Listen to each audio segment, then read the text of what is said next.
Namaste, my YouTube family. This is Aga with Tree of Life Spiritual Coaching. Welcome to my channel. And I am recording today from a beautiful place in Nicaragua. I'm facing the ocean. Maybe you can hear the waves in the back. It is a place of total peace and ecstasy and bliss and just divinity and magic. It's very simple. It's a small beach village called Las Penitas, and I've been spending a few days here after hiking and doing some volcano adventure, to write, to record, to meditate, to work. And I wanted to use this opportunity and talk to you about my Kundalini Awakening and what it led to further in my life, on my path as a spiritual being, as a being of light, as a therapist, as a human being. And the story has few phases, and it stretches over a few years of my life. So this might be a little bit longer session. I hope you have some time. You can tune in, maybe grab a cup of tea, lay down, relax, dim your light, so you can really tune in to this journey I want to take you on. It started several years ago for me, and I was not aware of what Kundalini, serpent, presence in someone's body, in someone's psyche feels like. I have heard of it. I have heard of Kundalini breath, Kundalini Yoga, but I went into the world of spirituality because of my personal struggle. I was in a relationship that I wanted to save, and methods that I was using to help myself were not sufficient. The meditations that I was practicing didn't take me far enough. And eventually, when my relationship was falling apart, I really wanted to look into myself and see what I need to address, what I need to face, work on, understand about myself and about this relationship to make it better. The idea was to continue being in a relationship, and that was the agreement I had with my partner. And when you go to these spiritual realms, you enter completely different level of perception. And when I was entering the vipassana world, the 10-day retreat, I wasn't quite aware of what will happen there. I had all kinds of preconceived ideas about how I will maybe feel the trauma from some of my childhood, and I didn't want to necessarily go there. I felt like I had an okay life.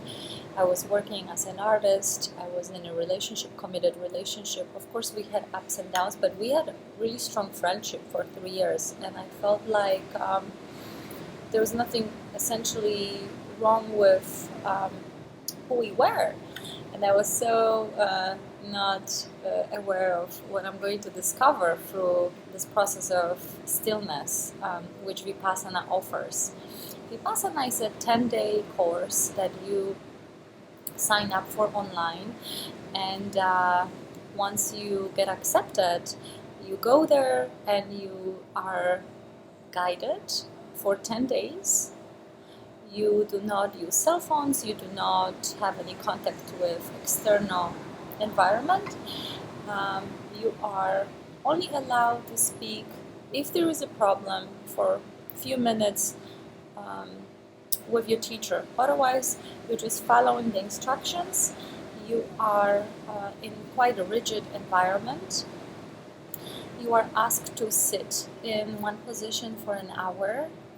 So they give you cushions to help you, and it's definitely a process, finding that spot, that ability to sit in one position without moving. It's not something that we discover right away. I came, of course, from a completely different background, mental, intellectual, artistic background, that involved movement. It didn't involve a lot of stillness. So for me to sit for 1 hour without feeling pain, eventually, because you stay in this retreat for 10 days, felt like a huge task that I didn't know if I would be able to accomplish. So at first I was half kneeling, having few pillows between my thighs to help me keep my back straight, because it's very important to sit with your back straight and with your chest open. This is the position for meditation. You need to be aware. So we're not rounding ourselves. We need to be open in order to stay actually in awareness. The idea is not to get drowsy, not to get sleepy, not to be somewhere else drifting, but to be present with first breath awareness and then body awareness. So for first 3 days I was struggling with finding the proper position, and I knew that this half lotus position was not available for me. So I was just using whatever I could, props. And at the end of third day, I managed to, for 1 hour, to meditate and not move. And first 3 days, all we did was Anapana meditation, which is breath awareness. So you basically focus on this area below your nostril, above your upper lip, and you observe your breath. You don't try to force the breath, you just observe it as it comes and goes. And of course, thoughts will come. You might want to take a deeper breath from time to time, go back to the body, go back to the breath awareness. So we are basically, first 3 days, we're learning how to sharpen our mind to bring the awareness back to the breath. And we need to teach our mind to focus on that. So this is definitely a skill that you can learn. This was the first phase. And the second phase is actual vipassana.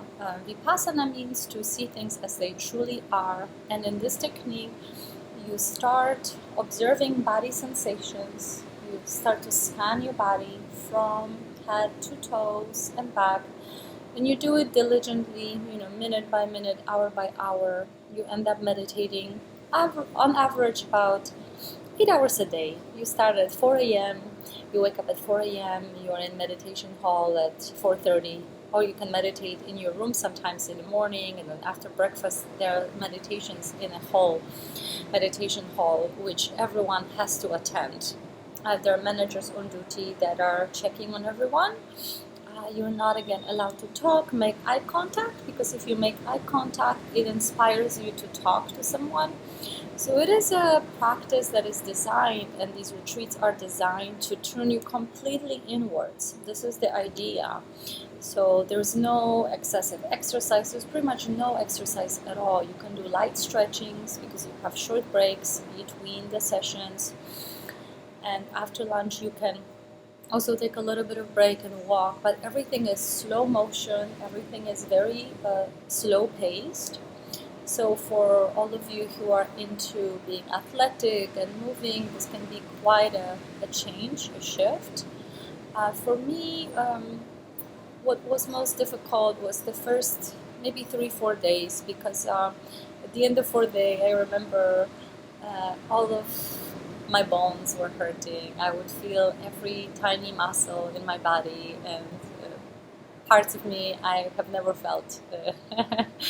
So this was, I remember to this day, even though it was, I think, about 8 years ago since I've done Vipassana, I felt like a lady who was like 90 and barely walking, and every part of me just was screaming at me, I'm in pain, I'm in discomfort. But I came to this retreat with an intention to not leave, regardless of how bad I would feel or how I would judge the experience or what would happen. So I was determined. This is the part of me that I really like about the old version of myself, because I definitely have the mind that is very persistent. If I want to experience something, I will not stop until I have that experience. And this is really, really good trait. If you are maybe an old reality of mine, you could call it stubbornness, but if you guide it, if you put your willpower into things that can benefit you, this is a really good trait to maintain and to grow. So I decided that I'm gonna work through it and see what happens next. And there are definitely phases you're gonna go through during this 10 days. It's a lot of time you spend with yourself, a lot of thoughts, a lot of things will come up during these meditation sessions. And once you adjust to the idea of sitting still, you will find a position that you can hold for an hour and you can practice. Then there is a process that starts. When we use our mind to actually focus on something specific, it stops feeding the ideas we've been cultivating in our subconscious throughout our life. So we basically shift the focus to a completely different task. We give a mind something to do, but this thing has nothing to do with our thoughts, with our patterns, with our life, so to speak. You're just doing pure observation. This is really, honestly, physics in action that equal magic, in my opinion, because you start to observe how incredibly powerful you can be if you tune in to this tool that you have and you guide it diligently towards a certain task, because the mind will follow. And I learned that I can guide my mind to do things for me in my body. I can ask it to go to certain places in my body. I can experience these places. I can feel them. And past day 4th up to day 7, I experienced a shift within me. I couldn't sleep pretty much at all. I was just maybe dozing off for 2-3 hours. And we had to wake up at 4, so sometimes in the afternoon I would crash for an hour or so because I was not able to meditate at certain hours that were requested, and then I would do more meditation at night when everybody was sleeping. And these 3 days were to me like this prelude of the awakening that I experienced on day 7th of my practice, or maybe a stage of awakening. And this phase felt like I'm in a cage, I'm a bird, but I know the door is about to open. I could feel that something is about to happen. So this energy that was building up through the stillness, you're doing this very intense inner work. It's like you're creating this intense momentum. The energies are like grinding. There is this critical mass that is being built. And eventually it will overflow, so it will have more power than what you have going on in other areas. So this is exactly what happened. The momentum built up, and I remember on day 7th just being so incredibly ecstatic. Like, I don't remember being this ecstatic in my life before. Maybe in like some moments of dancing or being with loved one, there's like bubbles of reality that I would enter. But this time it just happened through stillness and through observation. So I was very excited to see where this will take me, this experience. I remember going to a meditation hall and losing completely contact with this external reality. I was somehow taken into a vortex that was spinning. So I could just feel the spinning, there was this movement, and I felt very nauseated, kind of sick, and I tried not to think about it. I asked my teacher about it because it was becoming really intense, and then she said, do not pay attention to it too much, otherwise it will get worse. Just continue the practice, it will pass. People have different symptoms when they practice vipassana first so intensely. There could be physical pain in a specific part of the body, because when we do vipassana, we allow the trauma, the energy stored in the body, to come to surface and neutralize. So we will, for a short period of time, experience the symptom, the physical symptom of that trauma, of that event that we consider, our mind considers traumatic, before it actually has a chance to neutralize. So for me, the nausea and lack of sleep was something that I had a little bit challenge with. But I have a history of insomnia. It started when I was a teenager, based on my circumstances in a family. And also I think I have a very gentle, sensitive nervous system. So this allows me to be very, very accurate with my readings with people and give them, spot on kind of diagnosis very quickly. But on the other hand, I have to be aware of my environment, because if there is too much stimuli from the outside, I might not be able to rest. And there's so much internal stimuli during the vipassana that I was not able to actually relax to the point. I was relaxed, but I wasn't able to get into this deep rest. But anyway, coming back to the vortex. So I felt like I'm in this giant whirlpool and everything is spinning. I'm kind of just like this muscle, energetic muscle. Things stopped being very definable. Muscles, my bones, me, my physical space became much more fluid, and there is this incredible euphoria that started to enter the space. So I basically had this experience of disintegrating from my physical body and experiencing myself in this broader spectrum in space, non-physical, non-local, not focused in any specific point presence. And that was one of the most incredible moments that I can describe to you. I did have a couple of moments like this before when I connected to some very powerful beings, because I could recognize that they knew something and they did something that was getting them results that I wanted. But because I came from this upbringing that was not maybe conducive to those kind of experiences that were mystical, I would intuitively seek these people and ask them what they're doing, extracting information and learning as much as I could understand, because I honestly didn't have a capacity to understand the meaning behind their words. And it happens to everyone who hasn't really experienced mysticality, spirituality. Unless you have an actual experience, the language will not do the justice. But what I connected with was basically the energy, the vibration from these people. And I knew they were really centered. It was so blissful to be around them. They functioned, they thought differently, they were acting differently. And that was very attractive to me.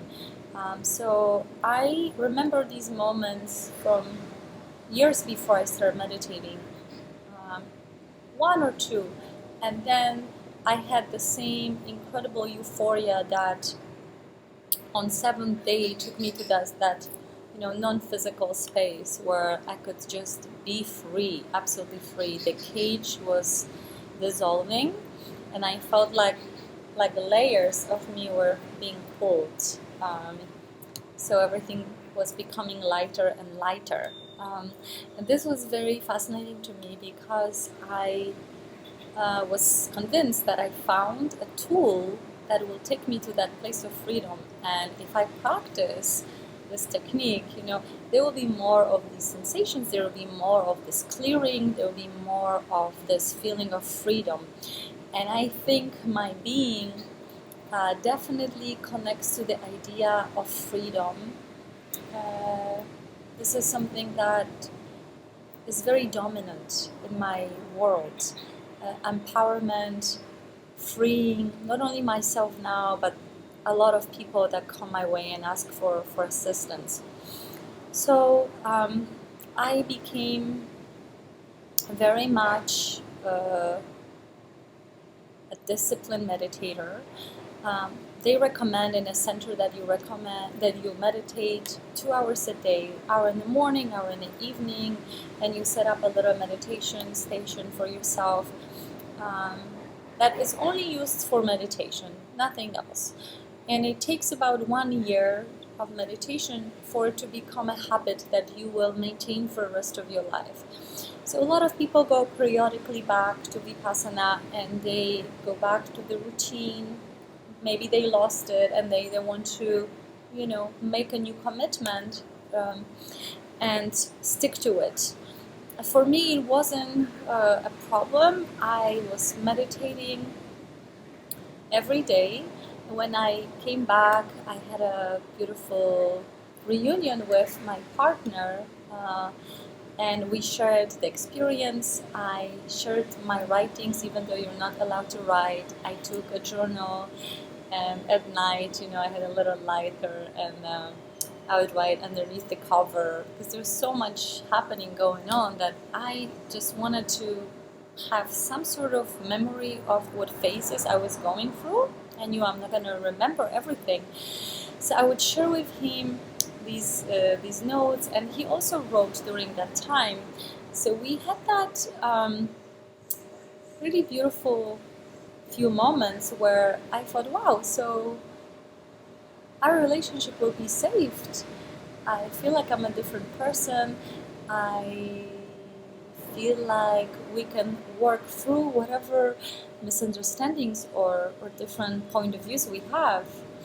And I was very excited about it. I spent about a week in Chicago at the time or so, and then I went on to a little journey in Mexico for about a month. I was backpacking, and we were talking on the phone during that time, and even Skyped with my ex-partner. And I asked him to join me even for a week in Yucatan, because he traveled far for work every day. And I said, you need to have a little bit time to relax, to enjoy yourself. And he would make comments on my posts, how he's so excited to start this new chapter of his life with me. It was just like so reassuring. And I was very happy to see him. And when he came to Playa del Carmen, we had a very nice evening, the first evening. I was seeing him for completely different lens, because vipassana allows you to actually soften your gaze. So you're not really focusing on one thing at the time. You're able to notice everything more equally.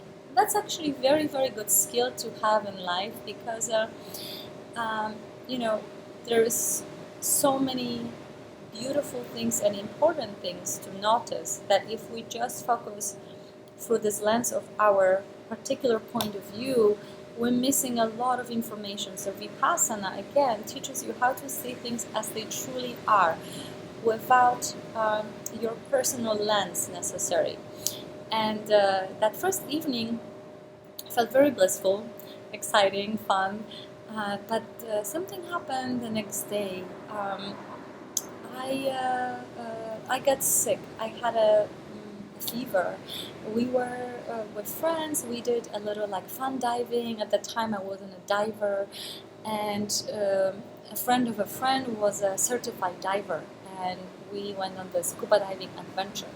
And in the afternoon, I went to get some smoothie and came back to the beach, and they were drinking. And before I did vipassana, I was also drinking alcohol, sometimes quite heavily for myself, because my system would never really handle alcohol well, and I didn't realize how badly I was reacting to it. And after vipassana, I didn't feel attracted to alcohol at all. I mean, I could have a tiny bit, but I was absolutely not in the same place anymore, and I didn't need alcohol for any reasons except for maybe just a celebration. So I noticed a change in my partner's behavior. He was very irritated. Um, he was impatient.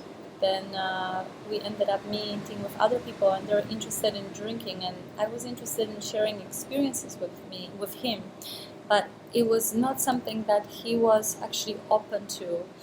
And just as the night progressed, he would get more and more drunk, and I offered eventually to take us home because it was dark and he was drunk, and I didn't want him to drive, and he was insisting that he's going to drive. And I started to feel really, really sick. As I mentioned, this started in the afternoon, and it was really, really bad. I didn't know what was going on, and I said, I need to stay home. If you want, you can go out.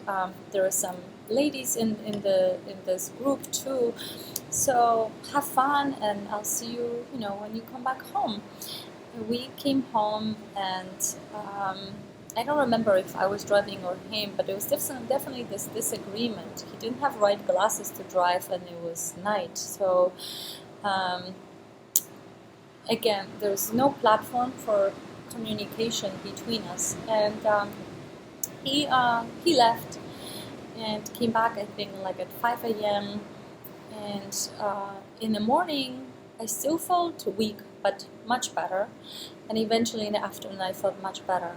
We went to the beach with the same group of people, but I felt like we're completely on different platforms. And I realized there's something going on, like I'm sensing that the words that he was using before were not really what he meant. And I think he didn't know how to just maybe be really firm with his idea of separation, because we were struggling for a few months before I went to vipassana. But there was this confirmation from him that he wants to work on our relationship.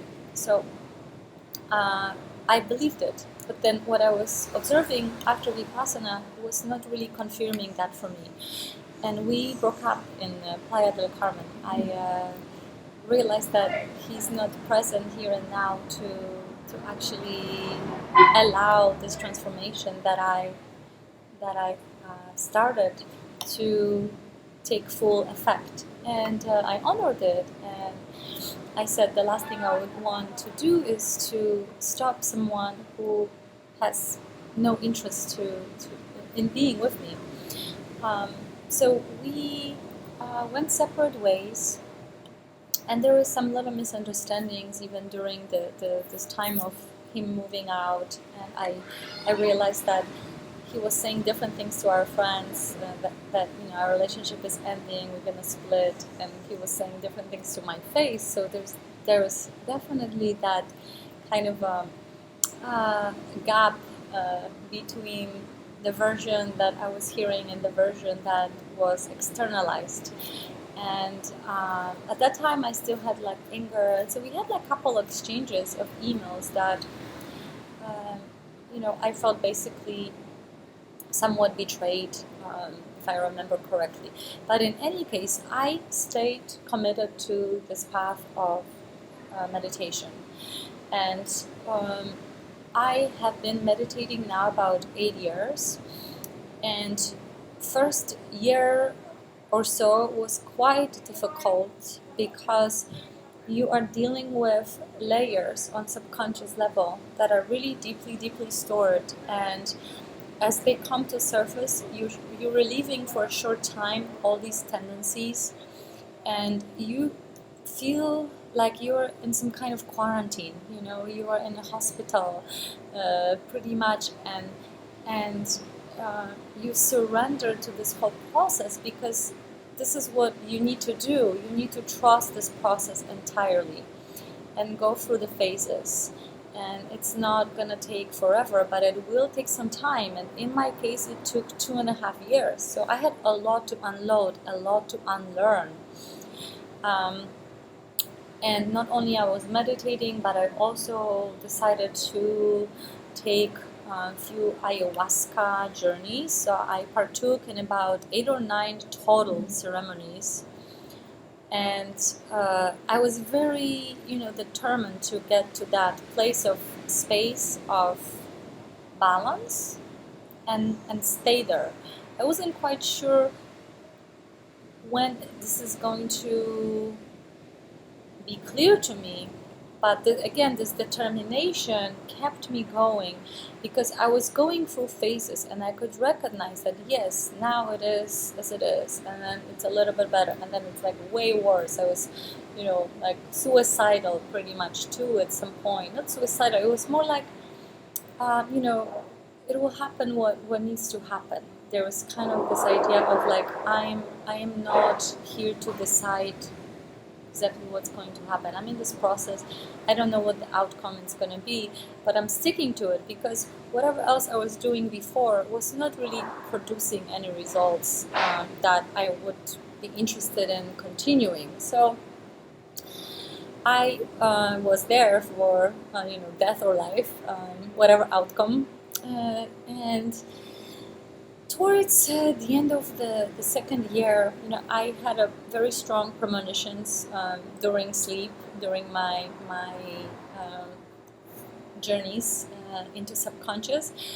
The 3 things stood out, and I'll explain to you, because this is quite magical. And if you're going through this process of Kundalini Awakening, however is your process, because it doesn't have to happen through meditation. It can happen through breathwork, Kundalini Yoga. It can happen through contact with your soulmate, twin flame.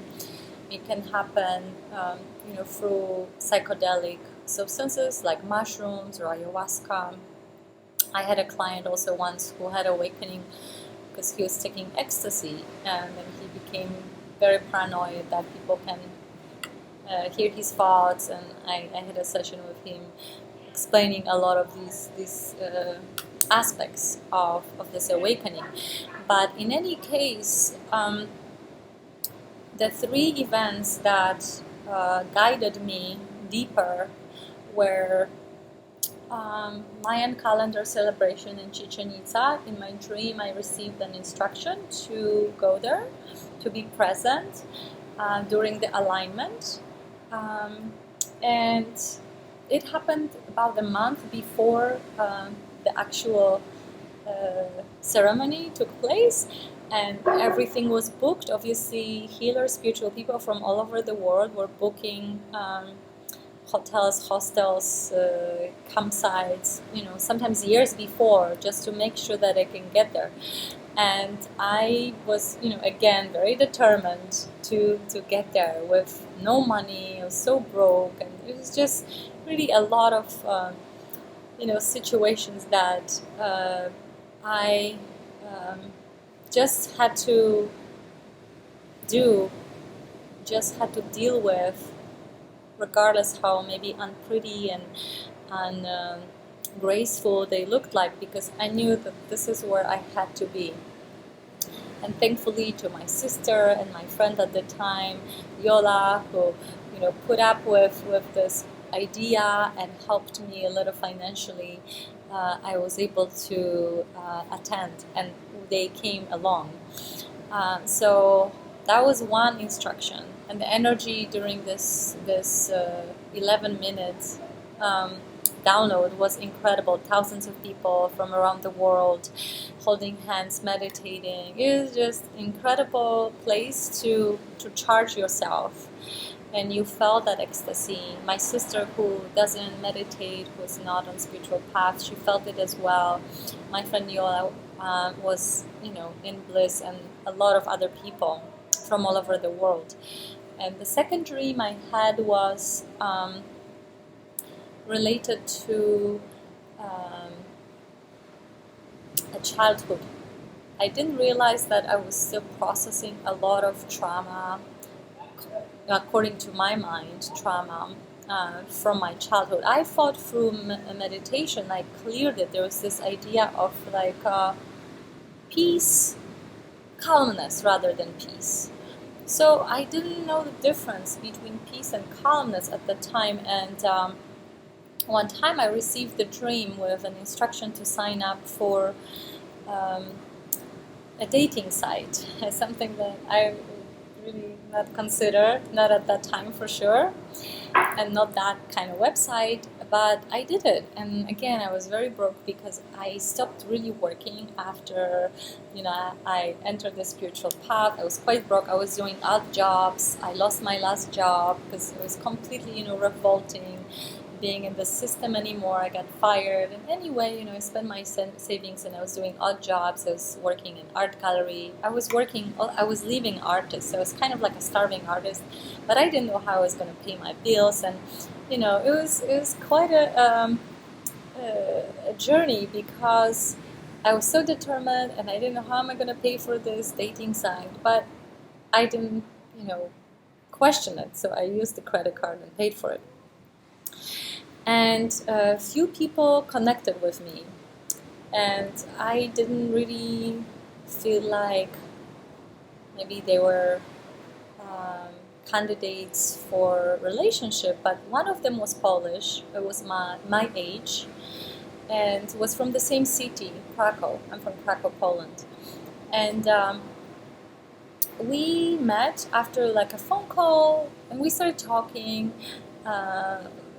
He asked me a question that I would never ask anyone, because I was really just anchored in a present moment rather than thinking about my childhood necessarily and where I used to live. That was something that I thought was completely just dissolved and closed chapter of my life. And something incredible happened, and you should share your opinion. Maybe you had similar situations where things aligned and you listened to your intuition, and then you just realized, wow, this is like a big synchronicity, serendipity, however you want to call it, but things were meant to be in this way. And he asked me where I used to live in Krakow. And I told him I used to live in this part of town, and this was the building, and this was the area. And that's when the surprise came. It turns out that he was from the same building. We lived in the same apartment building. We used to go to the same preschool and kindergarten. We have pictures together. We have common friends. And he left Poland when he was, I think, 9 years old, and I stayed until I was 23. I left after I finished college. So I was just, in awe. And then I started connecting the dots, how this dream led to me signing up for this dating site. And then this person reached out, and now we're together, and I'm getting this message about childhood. And I pondered upon it for a few days, and then I realized that my next ayahuasca ceremony has to be about my childhood. There is something there for me that will reveal, true healing, true lesson, true empowerment. So I decided that I'm gonna go hardcore into this place of childhood. And I did an ayahuasca ceremony with the intention of basically going to the deepest place of my fear, because this is what I considered a big part of my childhood. A lot of fear, a lot of anxiety. I was never really fully anchored in this three-dimensional reality, and growing up, older sister, taking care of younger sister under a lot of stress all the time and scrutiny, I was basically living in fear for majority of my life up to 23 years old. So 15 years of my life was insomnia, depression, some eating disorders, anger, a lot of different things that were coping mechanisms. So when I decided that, okay, this is all or nothing, and I need to go into ayahuasca with the intention of looking into this part, of me that I thought was closed, I knew this is going to be an intense journey, and it was. And in fact, it was one of the most painful experiences I can describe to you emotionally. Ayahuasca took me to a scene. I don't know if you've ever tried this medicine, but I use it in conjunction with vipassana because I decided that I can get results faster, and I can also use this reality, that multidimensional reality, to heal things, to change things, to shift, to rearrange, to create an ending that would be satisfying for me. So I kind of used it as a reverse playground, going back and rearranging things and then coming back to the present moment, here and now. And I was taken to a room, or like a corner basically, and I was on my knees. I was crying for help. I was desperate. I felt helpless. So the feeling was helplessness, absolute dependency of others, and I saw people walking. So you can imagine, visualize maybe sidewalk in New York and hundreds of people walking in front of you, and you're like this helpless beggar asking for someone to turn your way, and you're in a corner, you're a kid, you're 5, 6, 7 years old, you're lamenting, you're crying, but nobody looks your way, and you can just cry your eyes out. It doesn't matter, there will be no effect. And there is this other part of me that was watching, what was happening, the scene. So you are feeling the emotions of this child. You're feeling the desperation and complete, just sensation of, I am lost. I have no say in this situation. I'm completely dependent. And then I'm here in this other perspective, and this perspective allows me to enter this realm that I was experiencing from a different angle. So I was able to see it from a few different perspectives simultaneously. And my intuition and just enough awareness at the time guided me to go into this situation and really help this little Aga, help her feel better, help her feel that there is someone who pays attention, and it's me. So I came to her and I held her, I grabbed her, I embraced her, and I started talking to her. Like you talk to a child. You say, I will never abandon you. You are my family. You are the most important one. I will take care of you. You are never alone, and things like that. Just soothing words that every mom would say to the child to calm it, to make it feel safe. So I did this to this little Aga that was in a corner, helpless, crying. And I did something else later too. Once we were together, me and her together. We decided to visit our parents, because when you're under the ayahuasca spell, so to speak, positive spell, you have access to many different dimensions. You can, through your own imagination and your will, you have some control to a certain degree of what kind of realities you want to go into. So I guided myself with this assistance of plant medicine to a house where my father lives, and my mom was there too, and I was there, and little Aga was there, and I just held hands with my parents, and we did sort of kind of like ritualistic, symbological dance that would help us clear whatever on my part I was holding on to, because this was my process. I could only do my part. And I didn't expect anything from them, no apology, no words. It was just like, I recognize your presence. I recognize what you are giving me, offering me through our relations. So I'm going to be okay from now on, because now I'm taking full responsibility of how I feel. And that was essentially the experience, having a closure, and then taking care of Aga, absorbing this little Aga, connecting, connecting her with my present me.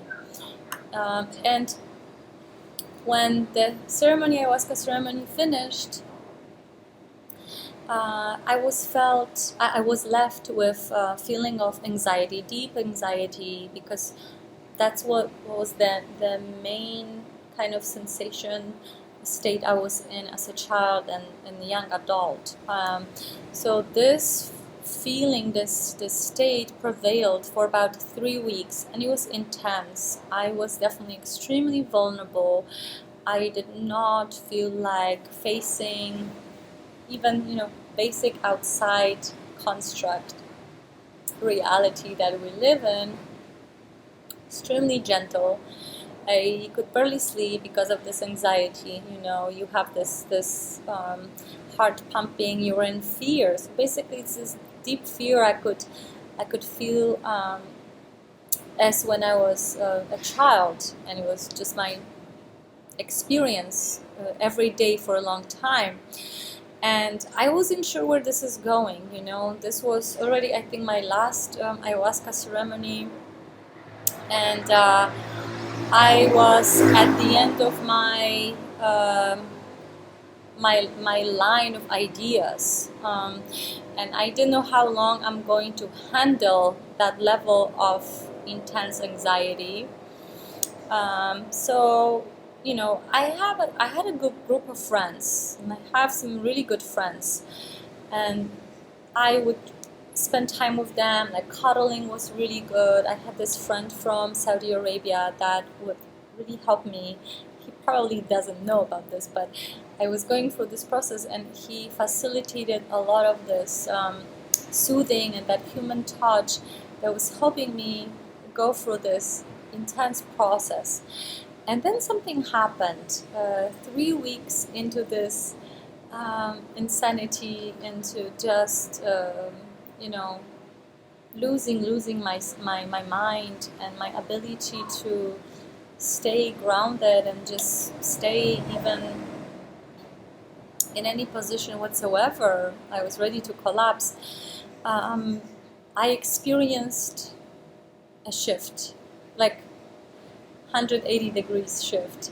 I woke up one day and I noticed there's no anxiety. And it was subtle. It wasn't like, oh my God, I'm so happy, what happened? No, it was like, wow, the waters are calm.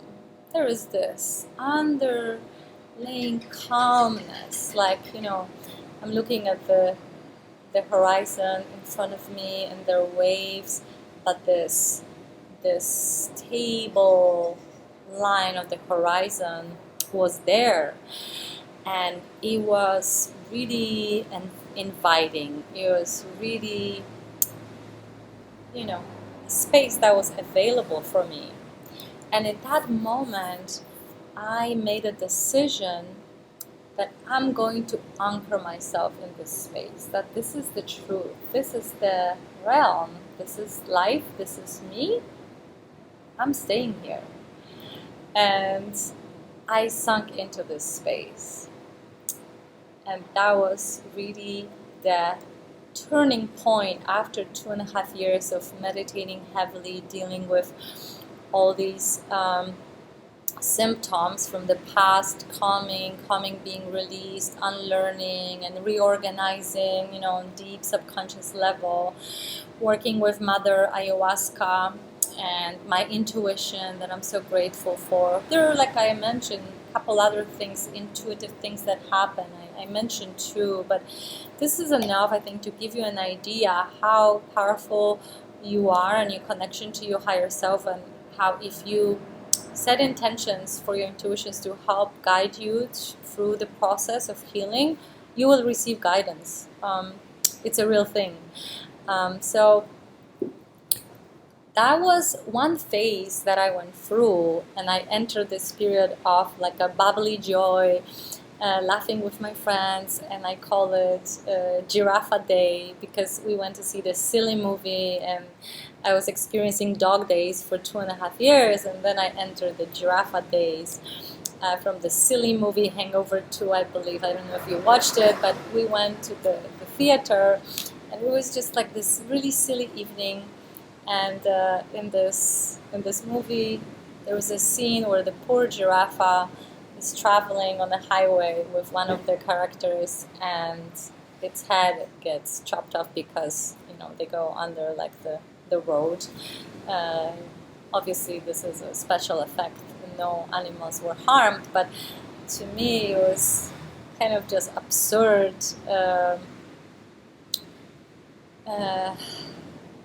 Moment when I decided to call this shift a Giraffe Day, because I was in a place of absolute joy and goofiness, and in a place where I didn't have to make sense to anyone about anything. It was my thing. Like from dog days to giraffe days, who cares, right? But I know the meaning behind it. So it kind of became a joke for a while with some of my friends. And after this shift, I started working with people. Year into my meditation, year or so, I started noticing that I have certain abilities, and I started connecting those to my childhood.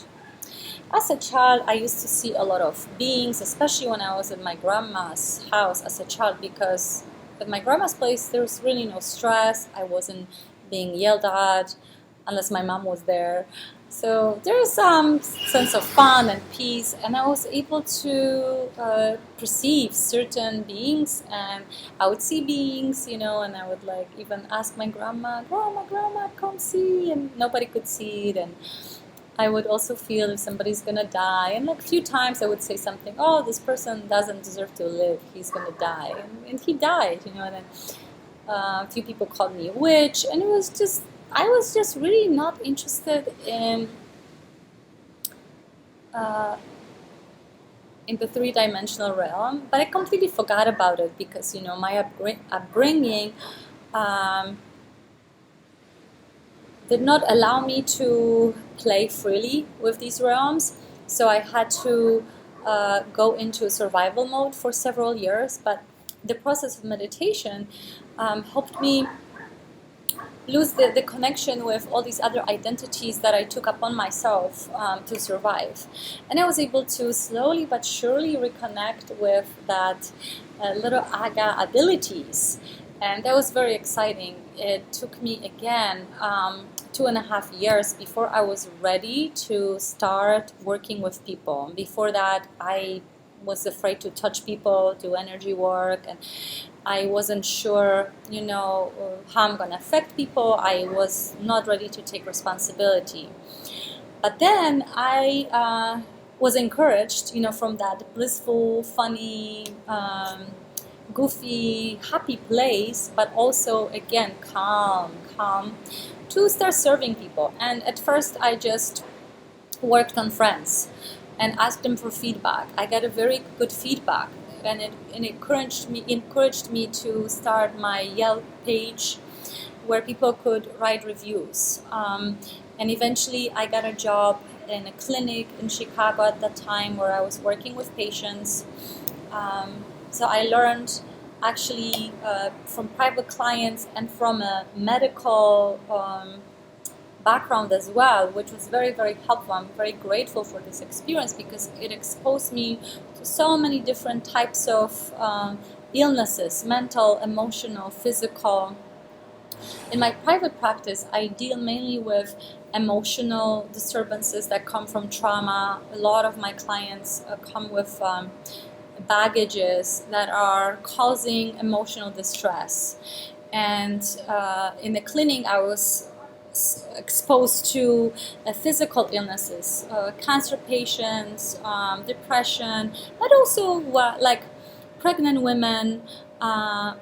Maybe the baby was flipped in a position that would not allow the mother to give natural birth, and we were using also energy work and Chinese medicine and acupuncture, which worked in many cases.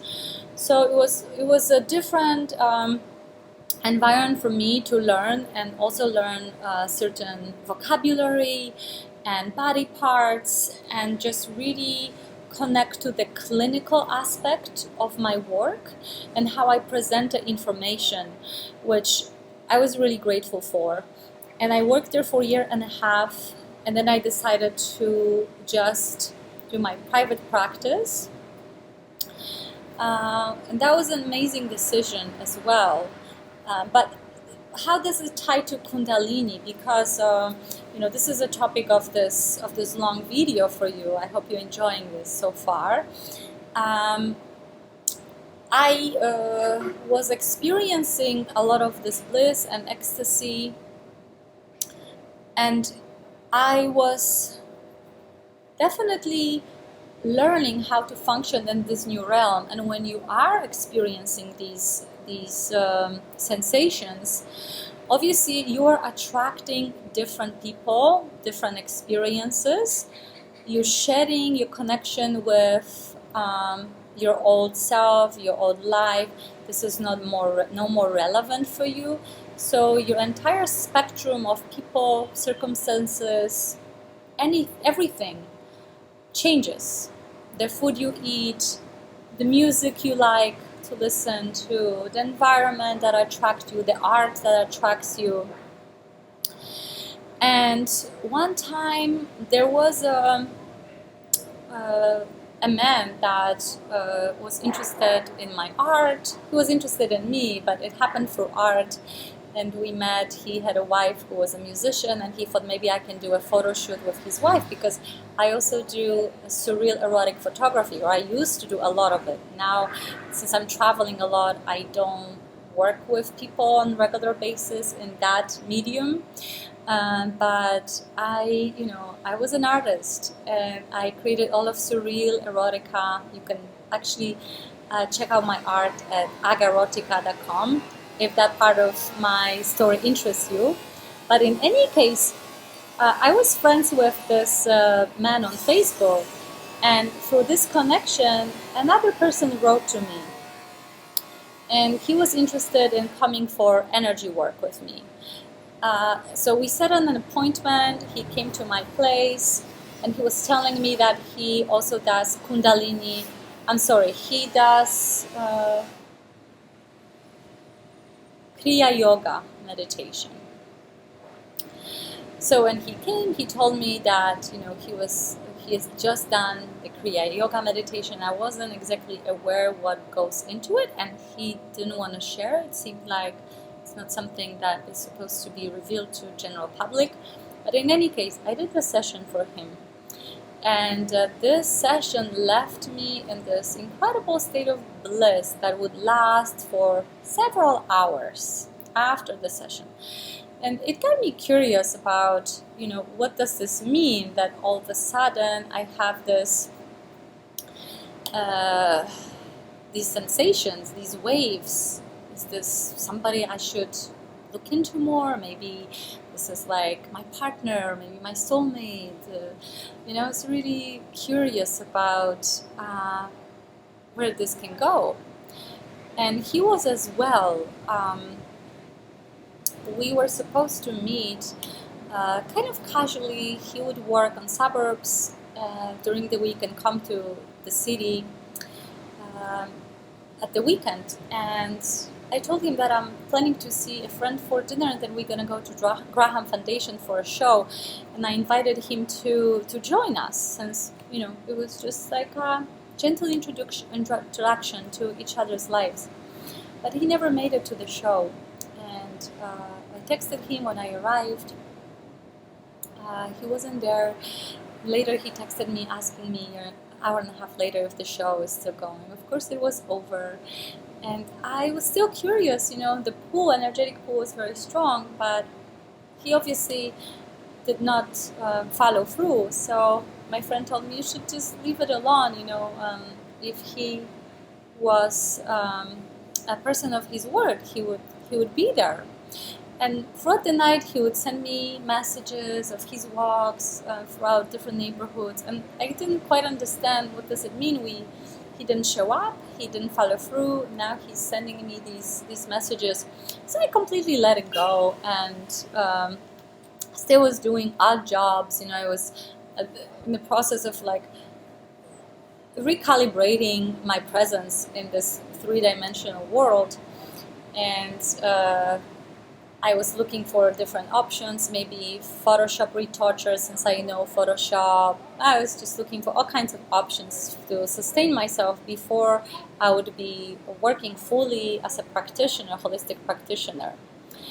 And about a couple months later, he sends me a text message. I don't know if it was a month or two, I can't remember right now, but basically the message didn't say, hello, how are you? It was just kind of like general message. There will be a show, this performance at this time, blah, blah, blah, the entrance fee or something like that. Nothing like, hi, how are you? I hope you're well. They just responded saying, please don't send me general messages on my phone. If you want, just send me an invite via Facebook, and if I can make it, I will. Thank you.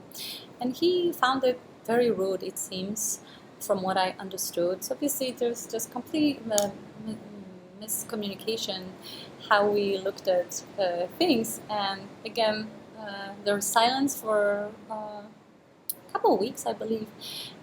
And then I had an art show in this space called Firehouse in Chicago, this collective artistic space. There was a band performing, and I was asked to show my art.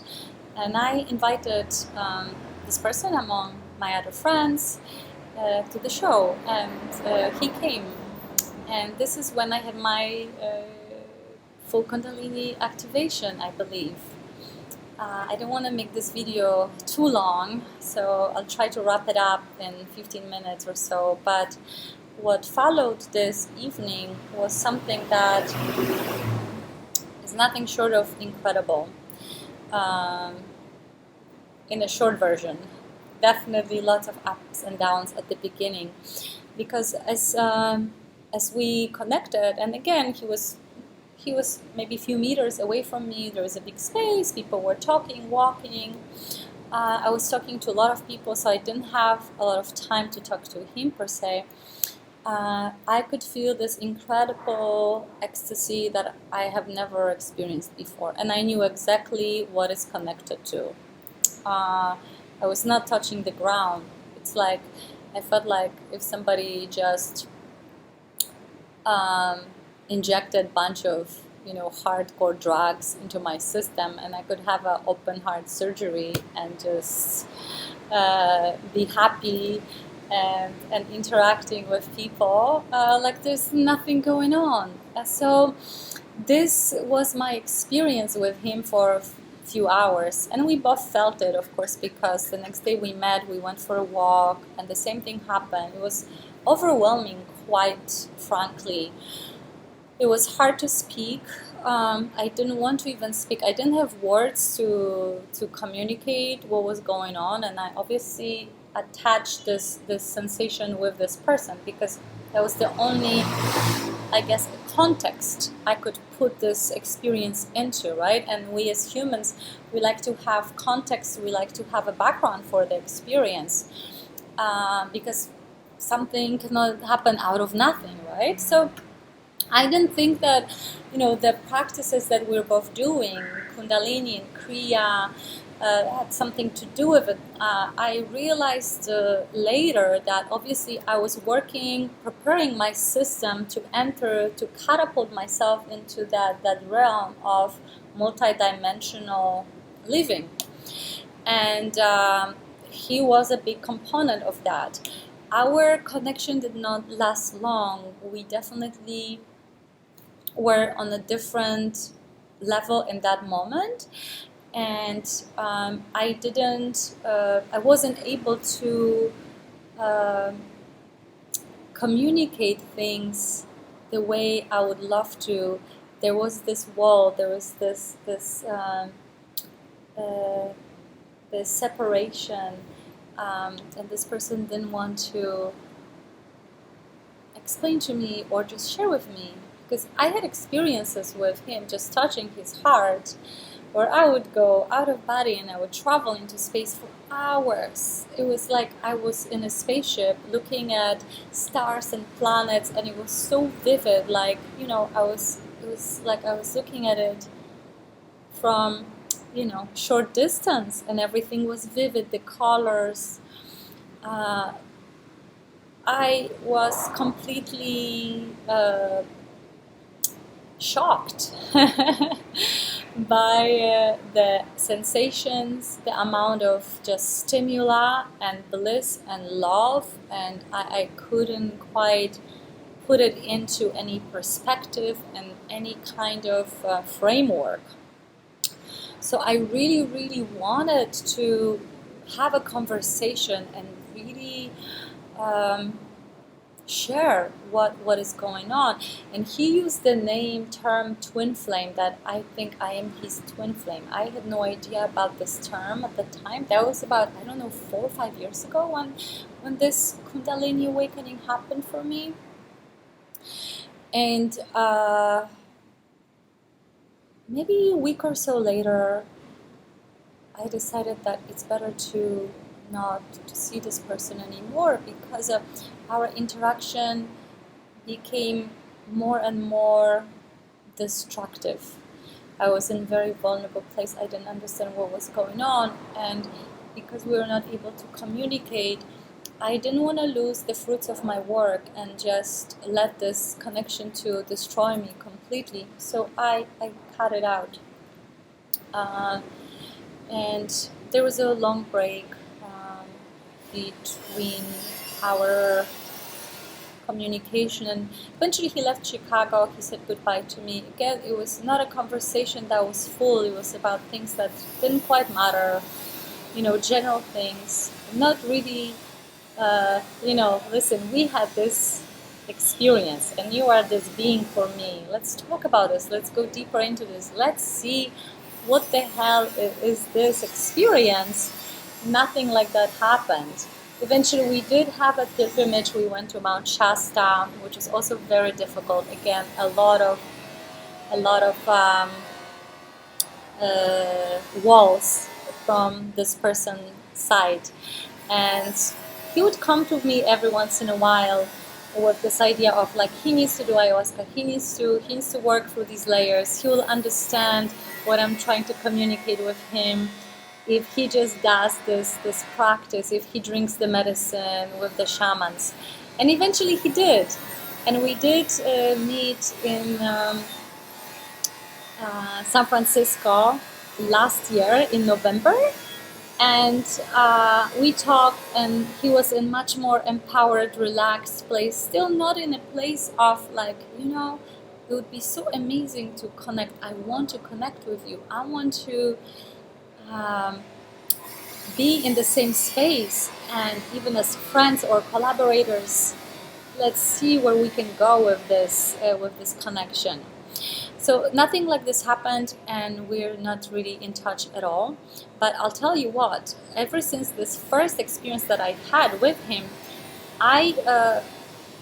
after, you know, I processed and I understood that he was a messenger for something that was way bigger than this connection we had. I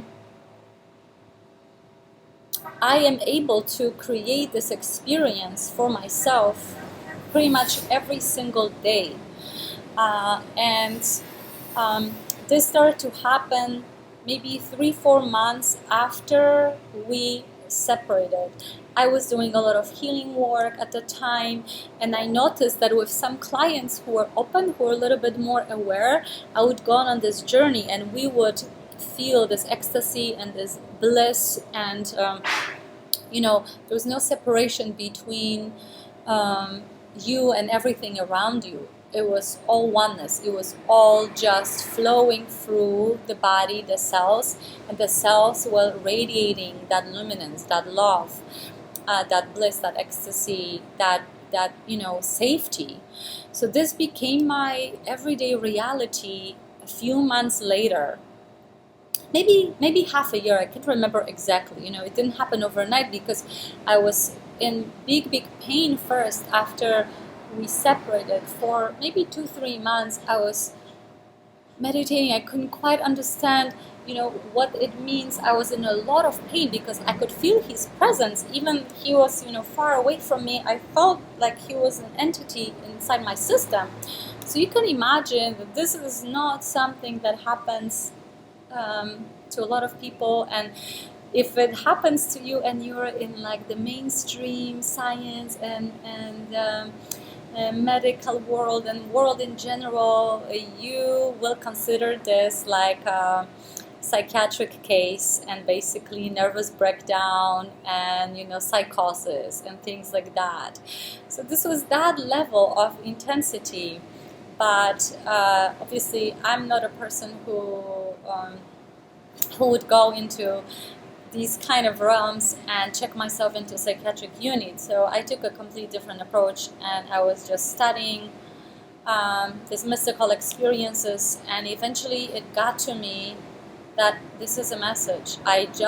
He was a messenger, and he showed me where I can be. And it seems like this is where I want to be. So how can I be there on my own? But that became a point of my meditation. And again, my intuition just guided me to move from Chicago to San Francisco for a while, and the purification through ocean started to happen. So I was already vegan for a long time, or mostly vegan. I would drink very little occasionally. If I was dancing, maybe I would have some alcohol, but like I would never really keep alcohol at home. And that was like for a long time anyway. But there is still like little packets, and I think maybe it's from not me but just generations of women and family members. There was clearing happening. I clearly felt that through this relationship with ocean. I felt sick for several hours a day, and eventually this feeling stopped. It was less and less minutes time during the day. So my higher self, which I always talk to connect to, and I trust this process completely, would take me through experiences that would be on the surface level difficult, but there is this underlying reasons why I had to go through them and experience them. So when this process finished, I realized that San Francisco, even though it's beautiful, it's not a place for me. I cannot save, I cannot travel, I cannot really have a multicultural experience because of how expensive it is. The artists moved to different areas of Bay Area, and it was just not environment where I felt I could thrive. So I would move to Chicago for a few months and make enough to go to Asia. And Asia also is very much connected to the Kundalini energy. Specifically for me, Thailand and Myanmar. Since I'm very connected to the land and energies that are around me, it was very, very clear to me when I didn't need more than 2-3 hours of sleep a day, and I was just so charged and so ecstatic, that Thailand is a special place. So if you are on this Kundalini awakening path, I highly advise you go to Thailand. And if you want more specific information where to go, I will tell you where exactly I had a specific sensations and experiences, mystical experiences connected to that land. The same goes for Myanmar. Obviously, there are other places in the world. Now I'm in Nicaragua. I'm in this little village near Leon called Las Penitas, and this is exactly the same type of vibration. So Nicaragua, Pacific Coast, that's another place that I recommend. So it's important just not what you do, but where you do it, and escalation can happen, right? For me, it took about 3 years total before my Kundalini awakened. And again, I wasn't even aiming for that. I was just aiming for freedom and peace. And this whole spectrum of experiences opened up again to me that I was living as a child, but I wasn't quite able to stay there because of my upbringing. And also, you know, like my parents didn't know anything about it. I consciously didn't know about it. I was just playing, you know, with these energies and making these moves and seeing beings and losing consciousness and falling here, falling there, losing consciousness because I was not really anchored here. I was in many places. So I needed to learn grounding along the way, of course. But if you do want to experience that really limitless version of yourself, that avatar that is multidimensional, and you can just split yourself to many different beings simultaneously, learn, gather information, come back and use it in this realm. Vipassana is one of the things that I used. Being vegan, cutting alcohol, living in places that are not extremely populated. So ocean water is the best for purification. So if you cannot move, travel to bodies of water, and ocean is the best. I have a little notebook here. Obviously, drinking purified water is very important. So no chemicals in your food, no chemicals in your water. I also take superfoods that I can share with you, and it's in many of my videos. Pranayama breath work also helps. You could do cobra breath, you could do Tuma meditation. Again, this is all on my channel. These are the tools that I used. And now I'm in the process of writing a book, and I'm also recording this information for you. So if you are interested in aligning yourself to this limitless space from which you can create the life that you want, working with the serpent, awakening and Kundalini through meditation, through certain practices is the way to go. And as far as the breath work too, and just like in general, the advice I can give you at the end, less is definitely more. So I know there's like different breathing techniques, but I do not overbreathe. I use cobra, I use tumo, that actually very specifically work on passing and activating energies from your root chakra, and they travel up your spine onto your crown to help you create more space within on the physical level, so that these energies can actually flow through you, and the energies that are coming from the bigger you, right, that the invisible you, and they can activate you, they can activate the serpent within you, so you can have that experience and you can have that absolute feeling of safety, absolute feeling of you being a commander of energy, because this is exactly how I function, and this is what my book is about. If you want to align to that kind of living where, you know, you manifest things from nothing, so to speak, just from the void, just from the field, you talk to the field, you have trust in it. You do not function from the place of fear and questioning. The mind is a tool for you. The mind is a fascinating tool. I'm going to record more videos talking about how the mind works. But this is just like overview of my experience, what I did in my process, and how I'm able to actually not just be high all the time on the Kundalini and not be able to function in society and enjoy my life, but it's actually something that I use every day, and it helps me with work. I have so much power to heal, to help, you know, studying science, studying subconscious, performing hypnosis, being so good at like really piercing through what's going on with the person and helping them you know, this energy can penetrate through anything. So if you have enough determination, or you're sick enough from your current circumstances, I would advise starting with vipassana, and then implement the other things that I talk about. Again, if you have questions, you can write them down, I'll respond. Or if you want to have a consultation session, book it with me, because we don't need to live in this reality that is low frequency, you know, that so many people buy into, because they forgot how powerful their mind is, and their control over the gene expression, the mind expression. This is all up to you, how you're going to perceive everything. And there are tools on this earth that are so precise and work as long as you practice. And with the guidance, you can get to this place within, you know, who knows, year 2. Just do it safely. Connect with someone who can guide you, who is embodiment of this work.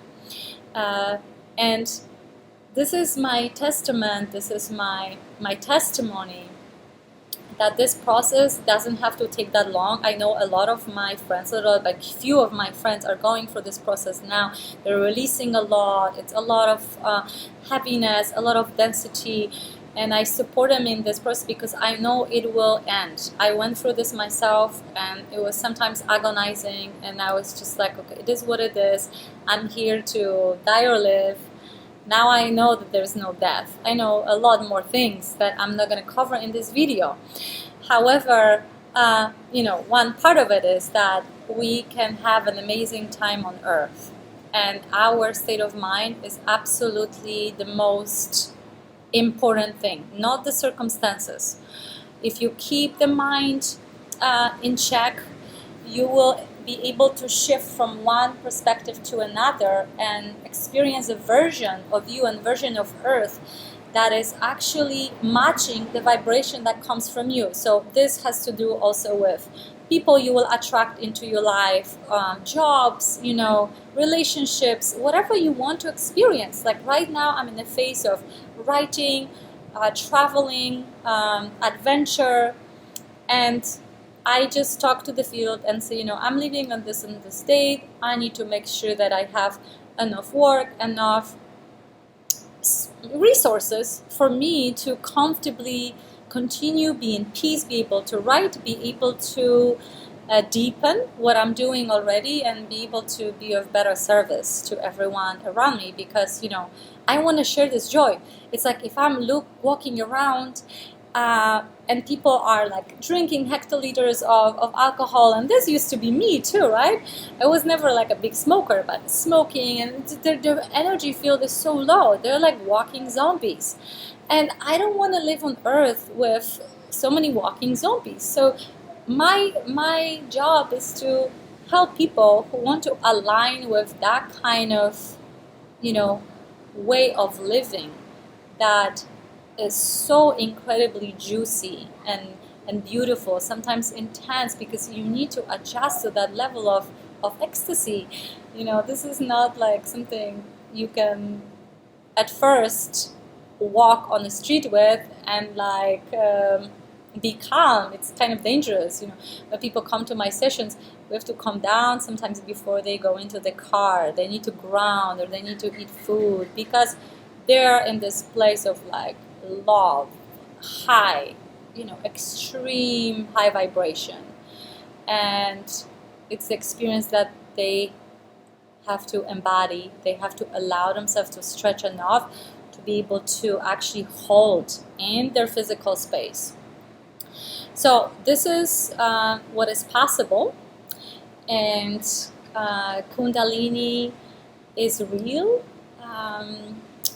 The serpent is real.